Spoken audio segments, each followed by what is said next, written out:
India की जो currency है वो रिसेंटली जो है वो इंटरनेशनल करेंसी भी जो है इसको डिक्लेयर किया गया है। सो ये इतना शॉकिंग नहीं है क्योंकि तरजीहात का थोड़ा सा फ़र्क है। अगर पाकिस्तान की बात की जाए तो हमारे यहाँ पे तरजीहात कुछ और हैं और इंडिया की तरजीह ये है कि वो अपने जो मुल्क को लेके बहुत ज़्यादा सीरियस हैं। सो आई डोंट थिंक सो कि ये इतनी कुछ ज़्यादा मेरे नज़दीक कुछ बड़ी बात है, क्योंकि ज़ाहिर सी बात है कि जैसे उस कंट्री की तरजीह अपने मुल्क को आगे लेके जाने की है। सो इस तरह की मज़ीद चीज़ें जो वो आने वाले वक्त में हम देखेंगे कि वो मज़ीद करेंगे। हमारी स्टॉक मार्केट, पूरे पाकिस्तान की स्टॉक मार्केट की जो वर्थ है ना, वो इंडियन मारुति कंपनी के एसेट्स के बराबर है। यानी मैं और किसी की बात नहीं कर रहा, मारुति भी उनकी कोई बहुत बड़ी कंपनी नहीं है। और फिर अब आप देखें कि मारुति को हम कंपैरिजन करते हैं अपनी मेहरान के साथ। मैं कह रहा ना, so education is the right thing. UAE के इंडिया के साथ पहले भी रिलेशंस काफ़ी अच्छे रहे हैं माजी से, और पाकिस्तान को भी चाहिए कि वो यूएई और बाकी मुस्लिम कंट्रीज़ के साथ रिलेशंस अपने बेहतर करे। लेकिन हम इंडिया और पाकिस्तान का कंपैरिजन नहीं कर सकते, क्योंकि इंडियन इकोनॉमी, इंडियन पॉपुलेशन बहुत आगे इस टाइम चल रही है। उनके अभी रिसेंटली जो स्पेस ऑपरेशंस थे वो बहुत कमाल के थे। और इसके अलावा मैं कहूँगा कि पाकिस्तान को भी टेक्नोलॉजी और इसमें डिपार्टमेंट में इन्वेस्ट करना चाहिए। हमने मुस्लिम ममालिक के साथ अपने रवाबित उस तरह से रखे नहीं, इतने ज़्यादा स्ट्रॉन्ग रखे नहीं है कि हम इस चीज़ पे रिग्रेट करें कि हमारे जो है वो अब ताल्लुकात आके या हमारा जो मयार है, एक लेवल है, वो जो है वो आके मुस्लिम ममालिक की नज़रों में कम होता जा रहा है। अगर हम अरसा दराज से देखें तो ये मामला चल रहे हैं कि जो है मुस्लिम जो लोग हैं और स्पेशली जो कम्युनिटी पाकिस्तान से मूव करती है उनको मुख्तलिफ नामों से जो है वो बुलाया जाता है। कुछ लोग टेररिस्ट कहते हैं, कुछ कहता है। इंडिया ने 1951 में अपने जो MIT की तर्ज पे इन्होंने अपने जो इदारों, IIT, जी बिल्कुल, क्योंकि बेसिकली MIT से इंस्पायर होकर उन्होंने रखा था। उस इंस्पिरेशन का ये एडवांटेज हुआ कि आज इंडिया उस चीज़ का फल खा रहा है। 1991 में जब इंडिया ने अपनी IT इंडस्ट्री को जब बूम देने के लिए आए थे ना, तो देयर इज अ बैक। जय हिंद दोस्तों, आप देख रहे हैं आपका हमारा यूट्यूब चैनल सिलेटी बाबू मोशाई। पाकिस्तानियों भारत के बारे में सुनकर, भारत के तरक्की के बारे में सुनकर हैरान हो चुके हैं और बार बार यही एक बात बोल रहे हैं कि काश हमें इंडिया गोद ले ले। जी हाँ दोस्तों, क्या बोलूं आप लोगों को। अब यूएई के साथ भारत का एक डील हुआ है। कुछ दिन पहले डील हुआ था कि भारत और यूएई के बीच में जो भी ट्रांजैक्शन होगा, ट्रेडिंग होगा, वो टैक्स फ्री रहेगा। और इस बात का फायदा उठाते हुए भारत सरकार ने यूएई से 1,40,000 किलोग्राम, हाँ दोस्तों, 1,40,000 किलोग्राम गोल्ड खरीदने के लिए फैसला किया है। और बहुत ही जल्द वो गोल्ड हमारे भारत में आ रहा है। ये बात सुनकर पाकिस्तानियों को मिर्ची लग रहा है और बोल रहे हैं कि हमारे इस्लामी ममालिक, हमारे इस्लामी कंट्रीज हमें क्यों इतना प्रेफर नहीं करते, हमारा वीज़ा बंद कर देते हैं, हमारे साथ ट्रेडिंग क्यों नहीं करते। अरे भिखारियों, तुम लोग भिखारी हो, भीख मांग मांग के जहाँ भी जाता है तुम्हारा PM वो भीख मांगता रहता है और 1.5 किलो 2.5 किलो की एटम बम की धमकियाँ देते हैं। तुम लोग नहीं सुधरोगे और तुम्हारे लिए यही सही है। तुम लोग देखो भारत की तरक्की, इंडिया कैसे बुलंदी को छू रहा है और तुम लोग जलते रहो, चीरते रहो। अरे पाकिस्तानियों, तुम लोगों के साथ कोई ट्रेडिंग बिजनेस कोई नहीं करेगा। हम भारतीय तो बाद में आते हैं। तुम्हारा अपना जो इस्लामिक कंट्रीज है तुम्हें बैन कर रहा है और तुम्हारे लिए वीजा बैन कर रहा है, क्योंकि बाहर जाते हैं, चोरी करते हैं, भीख मांगते हैं। और पाकिस्तान का तो जो क्या बोलूं, मेरा घर करके रखा है इन पाकिस्तानियों ने। इसलिए तो बहुत सारे कंट्रीज ने तुम्हें बैन किया है और ब्लैकलिस्ट भी करेगा बहुत जल्द। और जहाँ पे जाते हो भीख मांगते रहते हो, तुम्हारा PM जहाँ जाता है भीख मांगता रहता है। देखो, भारत से सीखो कुछ और मदरसा से जाके वो मुल्ला मौलवियों के तरह उनका जो ज्ञान है, खोखले ज्ञान, उनको लेना बंद करो। वो बोलते रहते हैं कि फ्लैट अर्थ है, धरती चपटी है, घूमता नहीं है, सूरज पूरब से पश्चिम में जाके किचन में डूब जाता है, फिर सुबह क्या नहा धो के उठता है। ये सब कैसे सुनते हो भाई तुम लोग? तुम्हारा तो दिमाग किसी के पास भरा दिया हुआ है, वो लीज में रखा हुआ है मौलवी के पास। इसलिए पाकिस्तान का आज यही हाल है और आगे बहुत बदतर हाल होने वाला है। तो यूएई के साथ जो भारत का ट्रेडिंग हो रहा है, ये भारत का बहुत ही बढ़िया प्लान है और पाकिस्तान में जो जल रहे हैं हमें बहुत ही मजा आ रहा है। बीइंग ए हिंदुस्तानी भारतीयों, पैसों की खेल है दोस्तों। आपके पास पैसा नहीं है भिखारियों, आप बेगैरत लोग हो, क्या बोलूं आप लोगों को। और एक दोस्त है हमारा पठान भाई, वो पठान भाई क्या बात करते हैं, पाकिस्तानी को इतना लपेटते हैं, इतना बेगैरत देश है पाकिस्तान। सच्ची में पठान भाई आपको मैं सैल्यूट करता हूँ। आप जैसे कि बातें सुन सुनकर मैं तो इंस्पायर हो जाता हूँ, और मैं भारत से आपको बहुत सारा प्यार भेजता हूँ इस वीडियो के माध्यम से। अगर आप ये वीडियो देख रहे हैं तो आपके लिए बहुत सारा, इतना सारा, बहुत सारा प्यार है, तो भाई दिल से प्यार है। तो दोस्तों आज एक वीडियो आया है साना अमजद का ऑफिशियल चैनल से, पाकिस्तानियों का रिएक्शन ये देखने की लायक है। जब ये सुनते हैं कि भारत का कोई तरक्की हो रहा है, भारत ने ये कर लिया, भारत ने वो कर लिया, ये पाकिस्तानियों का, आप तो इतना आग लग जाता है, इतना मिर्ची लग जाता है। आपको क्या बताओ दोस्तों, आप पूरा वीडियो देखिएगा, आपको मैं वादा करता हूँ कि इस वीडियो में आपको पूरा मजा आने वाला है। अगर दोस्तों एक बात है, अगर आप चैनल पे नए हैं तो चैनल को सब्सक्राइब कीजिएगा। अगर भारतीय है, भारत को प्यार करते हैं तो वीडियो को एक लाइक जरूर कीजिएगा। दोस्तों चलिए शुरू करते हैं।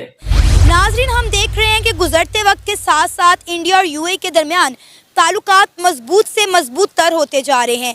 कुछ अर्सा पहले इंडिया और यूएई के दरमियान एक एग्रीमेंट साइन हुआ था कि इंडिया और यूएई के दरमियान जो भी ट्रेड होगी वो टैक्स फ्री होगी। लिहाजा इस मौके का फ़ायदा उठाते हुए अब इंडिया यूएई से 1,40,000 किलो सोना खरीदने जा रहा है, वो भी विदाउट टैक्स। जो ताल्लुकात पाकिस्तान और यूएई के दरमियान कायम होने चाहिए थे एज अ मुस्लिम कंट्री, वो इंडिया और यूएई के दरमियान कायम हो चुके हैं। इसी पर आज हम बात करेंगे पाकिस्तान की आवाम से, तो आइए चलिए हमारे साथ। अस्सलाम वालेकुम। वालेकुम सलाम। सर आपका नाम? अली मुराद। अली मुराद, क्या करते हैं आप? मैं स्टडी करता हूँ। क्या पढ़ रहे हैं? मैं जर्नलिज्म ही कर रहा हूँ। ज़बरदस्त। अच्छा, आपको पता होगा कि इंडिया और यूएई के दरमियान जो ताल्लुकात हैं वो दिन ब दिन बेहतर से बेहतरीन होते जा रहे हैं, और इंडिया के और यूएई के दरमियान कुछ अर्सा पहले एक जो है डील साइन हुई थी कि दोनों कंट्रीज़ के दरमियान जो भी ट्रेड होगी उसमें ये दोनों कंट्रीज़ एक दूसरे के ऊपर टैक्स लागू नहीं करेंगे।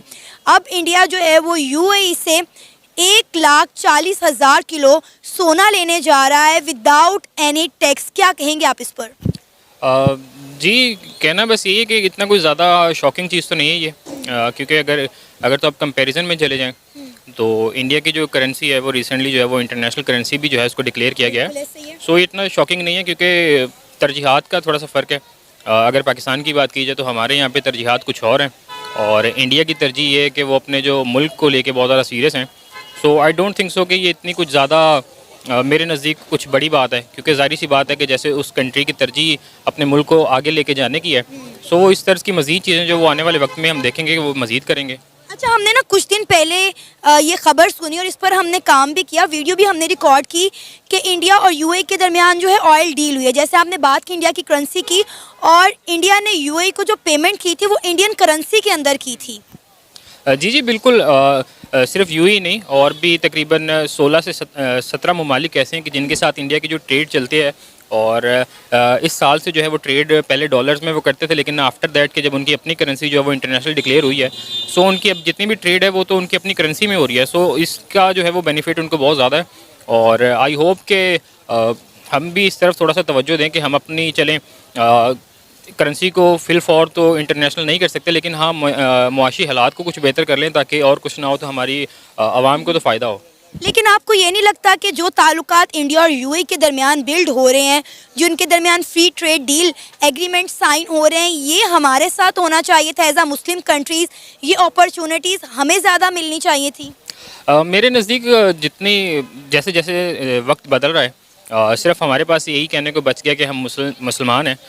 मे भी हम वो काम करते भी कि नहीं जो मुसलमानों की प्रायोरिटी होनी चाहिए, बट अगर इससे पहले भी देखा जाए तो ये सिर्फ कुछ चीज़ें हाईलाइट होती हैं। इससे पहले भी इंडिया के जो ताल्लुकात है यूएई के साथ वो बड़े बेहतर गए हैं। हमने देखा है कि रिसेंटली भी हमने देखा है कि कुछ कॉन्सर्ट्स वगैरह जो है वो इंडिया की जानिब से वहाँ पे करवाए गए हैं। सलमान खान हो या दूसरे उनके जो सेलिब्रिटीज़ हैं वहाँ पे जाके परफॉर्म करके आए हैं। सो इसमें मज़ीद चीज़ें जो है वो आने वाले वक्त में देखी जा रही है। इंडिया के प्राइम मिनिस्टर नरेंद्र मोदी साहब जो है वो पिछले दिनों खुद गए हैं यूएई के दौरे पर, तो आधी रात को रात के 2 बजे यूएई के प्रिंस ने उन्हें खुद बड़ा वार्म वेलकम किया और उन्हें फ्रेंडशिप बैंड पहनाया और उन्हें कहा कि हम इंडिया और यूएई के दरमियान जो ताल्लुकात हैं मज़ीद बेहतर होते देख रहे हैं, और जो इंडियन यूएई में रहते हैं वो हमारी जिम्मेदारी है। मतलब कितनी बड़ी बात है कि यूएई के प्रिंस खुद ये बात कर रहे हैं कि यूएई में रहने वाले इंडियंस जो हैं वो हमारी रिस्पॉन्सिबिलिटी हैं, चाहे उनकी जॉब्स हों या उनके कोई और मसले हों। और अगर हम उसके बरक्स पाकिस्तान को देखें तो आपको पता होगा, एज आ जर्नलिस्ट आप पढ़ रहे हैं, ख़बरों पे गहरी नज़र रखते होंगे कि यूएई में अब पाकिस्तानियों के वीज़ाज़ बैन हो गए हैं। वीज़ाज़ नहीं लग रहे। मेरी अपनी फैमिली के कुछ लोग हैं, काफ़ी अरसे से तगो-दो कर रहे हैं, लेकिन यूएई में अब पाकिस्तानियों के वीज़ाज़ लगना बंद हो गए हैं। बल्कि जो पाकिस्तानी यूएई में रह रहे हैं उनके लिए बहुत ज़्यादा सख्तियाँ हो गई हैं। जी बिल्कुल, यूएई के साथ साथ मैं ये भी इंक्लूड करता चलूँ कि सिर्फ यूएई नहीं है, यूके हो या ऑस्ट्रेलिया हो, उनकी जो पॉलिसी है, टर्म्स हैं, वो भी पाकिस्तानी कम्युनिटी के लिए जो बहुत ज़्यादा स्ट्रॉन्ग जो है वो कर दी गई हैं। और जैसे आपने अपनी फैमिली के बारे में तस्करा किया, तो मैं भी बताता चलूँ कि मेरे भी कुछ दोस्त हैं जो स्टडी वीज़ा के लिए जो है वो ऑस्ट्रेलिया मूव करना चाह रहे थे, बट अनफॉर्चुनेट है कि वीज़ा की जो पॉलिसीज़ हैं पाकिस्तान के रिगार्डिंग जो है वो मज़ीद ज़्यादा स्ट्रॉन्ग होने की वजह से जो है वो उनको भी जो है वो अपॉर्चुनिटीज़ जो है वो नहीं मिल सकी। अच्छा, आपको देखकर एज अ पाकिस्तानी सिटीज़न ये अफसोस नहीं होता कि जो एज अ पाकिस्तानी हमें इज़्ज़त और मुकाम मिलना चाहिए था मुस्लिम कंट्रीज़ में, वो हमारा ख़त्म हो गया है? अफसोस तब हो जब हमने देखें किसी भी चीज़ की आपको ग्रीड हो या किसी चीज़ को लेके आपने काम किया हो तो वो आप अचीव ना कर पाएँ, देन होता है। लेकिन इसमें भी अनफॉर्चुनेट है कि हमने मुस्लिम ममालिक के साथ अपने रवाबित उस दर से रखे नहीं, इतने ज़्यादा स्ट्रॉन्ग रखे नहीं है कि हम इस चीज़ पे रिग्रेट करें कि हमारे जो है वो अब ताल्लुकात आके या हमारा जो मयार है, एक लेवल है, वो जो है वो आके मुस्लिम ममालिक की नज़रों में कम होता जा रहा है। अगर हम अरसा दराज से देखें तो ये मामला चल रहे हैं कि जो है मुस्लिम जो लोग हैं और स्पेशली जो कम्युनिटी पाकिस्तान से मूव करती है उनको मुख्तलिफ नामों से जो है वो बुलाया जाता है। कुछ लोग टेररिस्ट कहते हैं, कुछ कहता है। सो आई डोंट थिंक सो कि इतना ज़्यादा रिग्रेट करने की बात है, क्योंकि हमने जब तरजीह नहीं इस चीज़ पे दी, इतना ज़्यादा फोकस ही नहीं किया। हमें सिर्फ जो है वो शुरू से ही जो है वो रोटी कपड़ा मकान का नारा हो या इस तरह के जो लोग हैं इनकी सोच को सिर्फ वो जो है वो महदूद कर दिया गया है कि ज़िंदगी जो है सिर्फ इन्हीं चीज़ों के गिर्द घूम रही है। सो आई डोंट थिंक कि हमें इस चीज़ के बारे में ज़्यादा सोचना चाहिए, रिग्रेट करना चाहिए, क्योंकि जिस चीज़ के लिए हमने अचीव करने की कोशिश ही नहीं की। आपको पता है कि सऊदीया, ईरान और इराक ने कहा है कि हमारी जो जेलें हैं ना वो पाकिस्तानी कैदियों से भर गई हैं। लोग यहाँ पर उम्रा करने और ज़ियारतें करने की गर्ज से आ जाते हैं, लेकिन बाद में यहाँ पर आके गायब हो जाते हैं, भीख मांगने लग जाते हैं, जराइम में जो है वो पार्टिसिपेट करते हैं। तो उन्होंने कहा हमारी जेलें भर गई हैं मुस्लिम कैदी से। और इवन कि आपको शायद पता भी हो कि कुछ दिन पहले फैसलाबाद एयरपोर्ट से एक पूरी बेकारियों का गैंग पकड़ा गया जो कि सऊदीया जा रहा था भीख मांगने के लिए। अब आप देखें ना, जब भी इस तरह की हरकतें दूसरे मुल्कों में जाकर करेंगे तो हमें तो फिर लोग इसी तरह उल्टे सीधे नामों से पुकारेंगे ना, हमारी क्या इज्जत होगी इंटरनेशनली। बिल्कुल, आपने जो चीज़ें बताई हैं ये बिल्कुल इसमें सच्चाई है, हकीकत है कि हमारे जो यहाँ पे एक्चुअली हमारे यहाँ पे हर चीज़ को ऑर्गेनाइज के लेवल पे जो है ना, ऑर्गेनाइज के लेवल पे जाके जो रन किया जाता है। अगर आपने भिखारियों का तस्करा किया तो बिल्कुल ऐसा है कि ऑर्गेनाइजेशंस बनी हुई जो इन लोगों को जो है वो फ़ंड जारी करती हैं और इनको वहाँ पे भेजती हैं।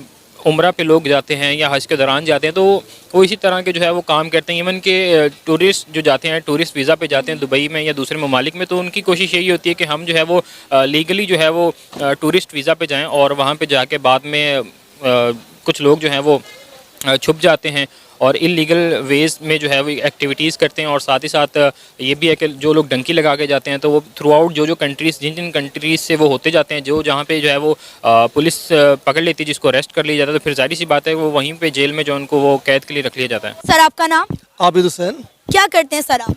आई am director marketing Imran Khan foundation and Namal education foundation ji. Sir आपको पता होगा कि इंडिया और यूएई के दरमियान दिन ब दिन जो फ्रेंडशिप है, जो ताल्लुकात हैं, वो मजबूत से मजबूत तर होते जा रहे हैं।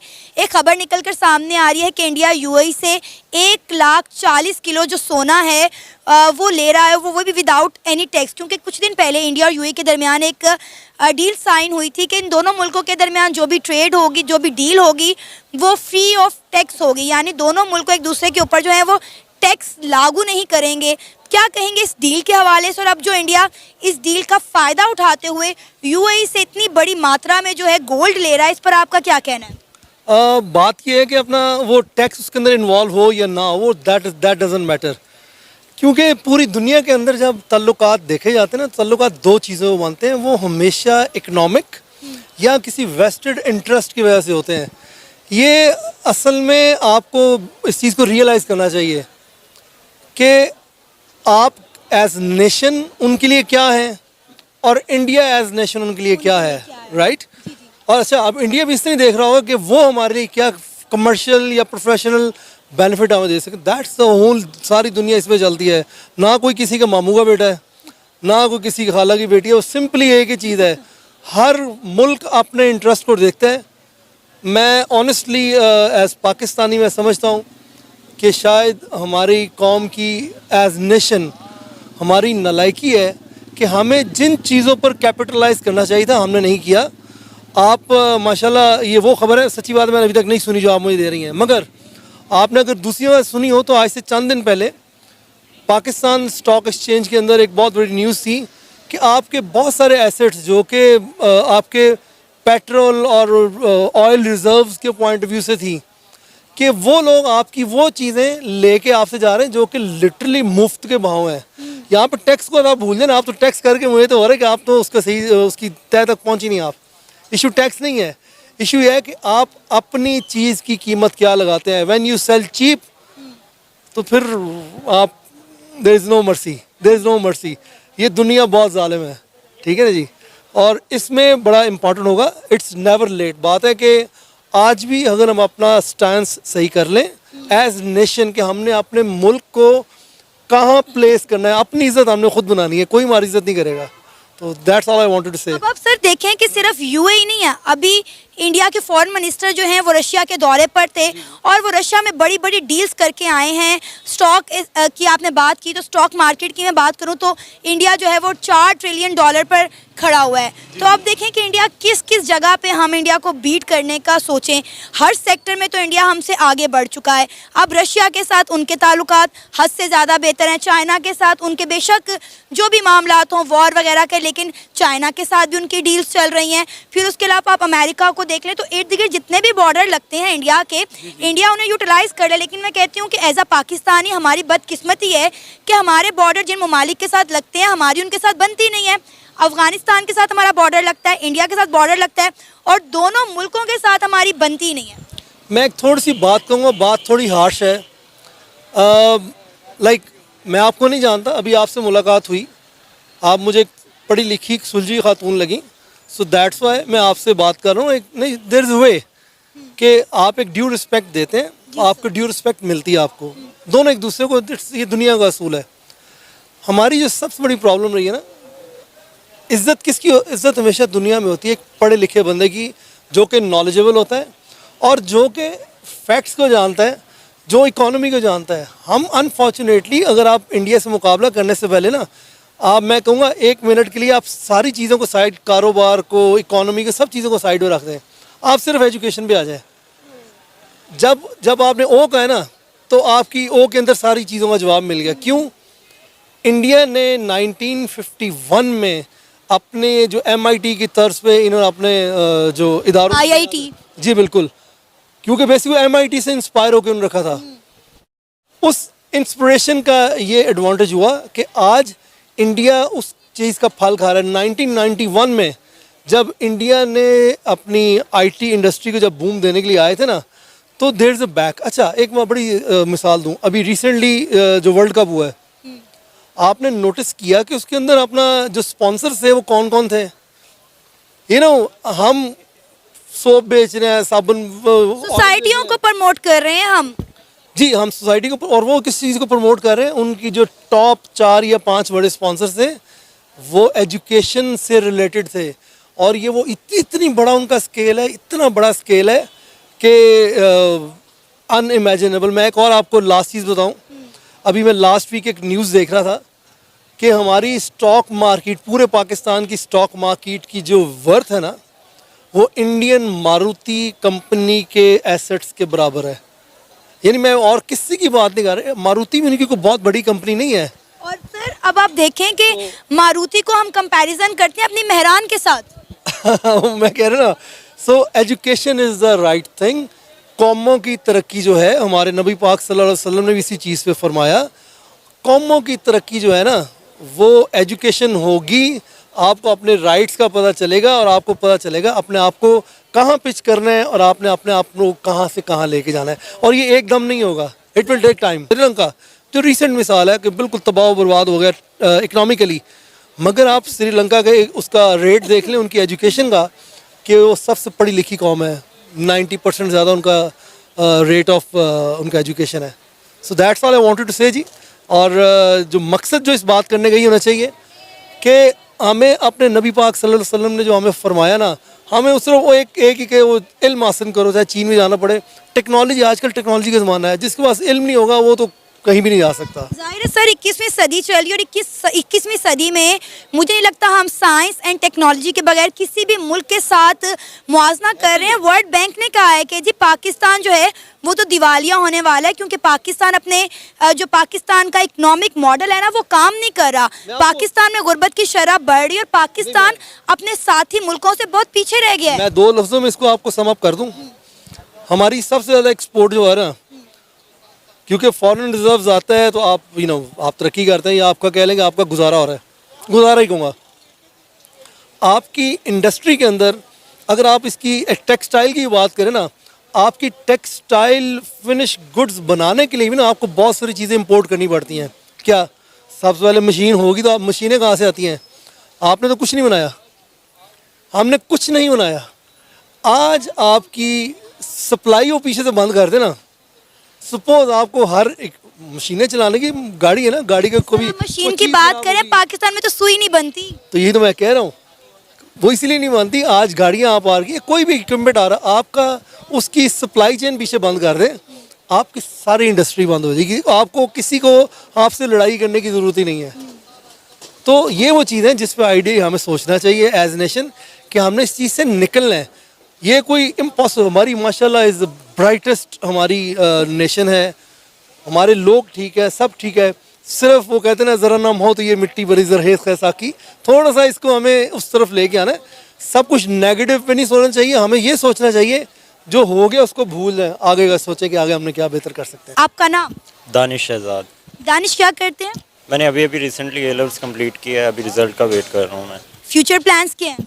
कंप्यूटर साइंस में इंशाल्लाह डिग्री कंप्लीट करूँगा और उसके बाद कोई जॉब ढूंढेंगे. आपको पता है इंडिया और यूएई के दरमियान जो ताल्लुकात हैं दिन ब दिन बहुत ज़्यादा बेहतर होते जा रहे हैं. कुछ अर्सा पहले इंडिया और यूएई के दरमियान एक डील साइन हुई थी कि दोनों मुल्कों के दरमियान जो भी ट्रेड होगी वो टैक्स फ्री जो है डील होगी, ट्रेड होगी. और अब इंडिया ने इस मौके का फ़ायदा उठाते हुए यूएई से 1,40,000 किलो जो है सोना वो लोग ले रहे हैं, जिस पर इंडिया को टैक्स नहीं पड़ेगा. क्या कहेंगे इंडिया की इस डील के ऊपर? बहुत अच्छी डील है इंडिया की, और यूएई की इंडिया के साथ पहले भी रिलेशंस काफ़ी अच्छे रहे हैं माजी से, और पाकिस्तान को भी चाहिए कि वो यूएई और बाकी मुस्लिम कंट्रीज़ के साथ रिलेशंस अपने बेहतर करे. लेकिन हम इंडिया और पाकिस्तान का कंपैरिजन नहीं कर सकते, क्योंकि इंडियन इकोनॉमी, इंडियन पॉपुलेशन बहुत आगे इस टाइम चल रही है. उनके अभी रिसेंटली जो स्पेस ऑपरेशंस थे वो बहुत कमाल के थे. और इसके अलावा मैं कहूँगा कि पाकिस्तान को भी टेक्नोलॉजी और इसमें डिपार्टमेंट में इन्वेस्ट करना चाहिए. आपने बोला कि पाकिस्तान को इस्लामी ममालिक के साथ ताल्लुकात बेहतर करने चाहिए. चले वो तो अभी नहीं हो रहे, हो जाएंगे. आपको नहीं लगता कि इंडिया के साथ भी हमें ताल्लुकात बेहतर करने चाहिए? ज़रूर. मैं चाहूँगा कि इंडिया के साथ हमारी ट्रेड रिलेशन स्ट्रॉन्ग हो. मसला कश्मीर को हमें टेबल पे बैठ के सॉल्व करना चाहिए, जो हमारा बिगेस्ट इशू है इस टाइम इंडिया के साथ. और वो सॉल्व होने के बाद हमें अपनी ट्रेड उनके साथ बढ़ानी चाहिए. हमारे साथ चाइना लगता है बिगेस्ट इकॉनमी, इंडिया लगता है. अगर हम इन दोनों का फ़ायदा उठाएं तो हम बहुत ज़्यादा ट्रेड में आगे जा सकते हैं. पाकिस्तान में बहुत ज़्यादा तरक्की हो सकती है. आप अफ़गानिस्तान भूल गए, अफ़गानिस्तान का भी बॉर्डर लगता है हमें. अफ़गानिस्तान पे हमारे ऊपर वेस्टर्न रिस्ट्रिक्शंस हैं बहुत ज़्यादा. अगर अफ़गानिस्तान के साथ हम रिलेशन स्ट्रॉन्ग करते हैं तो बहुत सारी वेस्टर्न पावर्स जो हैं वो हमसे डिसपॉइंट हो जाएंगी. तो पाकिस्तान के ऊपर बहुत ज़्यादा मैं समझता हूँ कि वेस्टर्न जो पावर्स हैं उनका बहुत ज़्यादा असर है. पाकिस्तान अपने डिसीजन फ्री होकर नहीं ले सकता. अब आप देखें ना कि 77 साल हो गए हमें इंडिया से निकलकर अलग मुल्क बने हुए. 2023 भी आज ख़त्म होने जा रहा है, लेकिन आज अगर हम इंडिया और पाकिस्तान का मुआवजा करें तो इंडिया ने 2023 में ही आप देख लें कि कितने बड़े बड़े कारनामे सर अंजाम दिए हैं. और अगर हम अपना 2023 उठा के देख लें तो पाकिस्तान में तबाही के अलावा, लोगों के साथ जुल्म ज़्यादती के अलावा हमें कुछ नज़र नहीं आता. वो लोग चांद पर पहुँच गए, उन्होंने अपना सोलर मिशन लॉन्च किया, बड़ी बड़ी डील्स कर रहे हैं. और सिर्फ यूएई के साथ नहीं, आप रशिया के साथ देखें, अफ़गानिस्तान के साथ देखें, चाइना के साथ देखें, अमेरिका के साथ देखें, उनके हर एक इर्द गिर्द की कंट्री के साथ जो टाइज़ हैं वो स्ट्रॉन्ग से स्ट्रॉन्ग होते जा रहे हैं. जो सबसे बड़ी बात है मेरी नज़र में पाकिस्तान जिसमें लैग कर रहा है वो ये है कि पाकिस्तान में पॉलिटिकल अनस्टेबिलिटी रही है। पिछले 75 साल में एक भी गवर्नमेंट ने अपना टाइम पूरा नहीं किया। जो आता है वो उसे या तो बाद में जेल में जाता है कुर्सी से उतरने के बाद, या फिर वो बाहर मुल्क फॉरेन चला जाता है। तो मेरे ख्याल में इस्टेब्लिशमेंट को चाहिए कि वो पॉलिटिकल डेमोक्रेसी को फ्रीडम दें पाकिस्तान में, ताकि जो भी पॉलिटिकल पार्टी है वो अपने अगर कोई मंसूबे कर रही है तो उन्हें कंप्लीट कर पाए। और इंडिया की तरक्की का राज भी यही है कि वहाँ पर पॉलिटिकल स्टेबिलिटी है रही है और वहाँ पे इस्टेब्लिशमेंट ने बहुत ज़्यादा दखल अंदाजी नहीं की। यहाँ एक भी मार्शल लॉ नहीं लगा इंडिया में अभी तक। तो मैं यही करूँगा दरख्वास्त पाकिस्तानी गवर्नमेंट से कि पाकिस्तानी इस्टेब्लिशमेंट से कि वो पाकिस्तानी डेमोक्रेसी को फ्रीडम दें ताकि वो आज़ाद होकर फैसले ले सकें।